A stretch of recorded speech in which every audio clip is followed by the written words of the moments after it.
Hello, ಎಲ್ರು ಹೆಂಗದ್ರಿಪ್ಪ?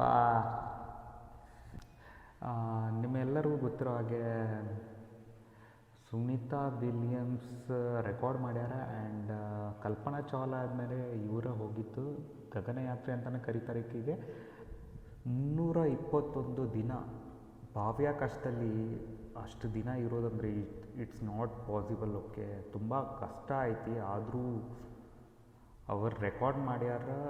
ಕಲ್ಪನಾ ಚಾವ್ಲಾ ಆದಮೇಲೆ Sunita Williams ನಮ್ಮ ದೇಶಕ್ಕೆ ಹೆಮ್ಮೆ ತಂದಾರ. ಆ್ಯಂಡ್ ಊಟದ್ದೆಲ್ಲ ಪ್ರಿಕಾಷನ್ಸ್ ತುಂಬ ತೊಗೋಬೇಕಾಗ್ತೈತಿ. ಮತ್ತು ಅವ್ರದ್ದು ಊಟ ಅಂತೂ ನಾರ್ಮಲ್ ಊಟ ಅಂತೂ ಇರೋದಿಲ್ಲ, ನಾವಿಲ್ಲಿ ತಿಂದಂಗೆ ಅಲ್ಲಲ್ಲ ಜೀವನ ಅಲ್ಲಿ. ಮತ್ತು ಇಟ್ಸ್ ನಾಟ್ ಈಸಿ. ದೇಶಕ್ಕೋಸ್ಕರ ನಾವು ಇಷ್ಟಾರ ಒಂದು ಟ್ರಿಬ್ಯೂಟರ ಕೊಡ್ಬೋದಲ್ಲ ಅಂದ್ಬಿಟ್ಟು ನಾನು ಅವ್ರು ಸ್ಕೆಚ್ ಮಾಡೇನೆ. ನಿಮಗೆ ಈ ಪೆನ್ಸಿಲ್ ರೇಖಾಚಿತ್ರ ನಿಮಗೆ ಇಷ್ಟ ಆದರೆ ಲೈಕ್ ಮಾಡಿರಿ, ಕಮೆಂಟ್ ಮಾಡಿರಿ, ಹಾಗೆ ಶೇರ್ ಮಾಡಿರಿ.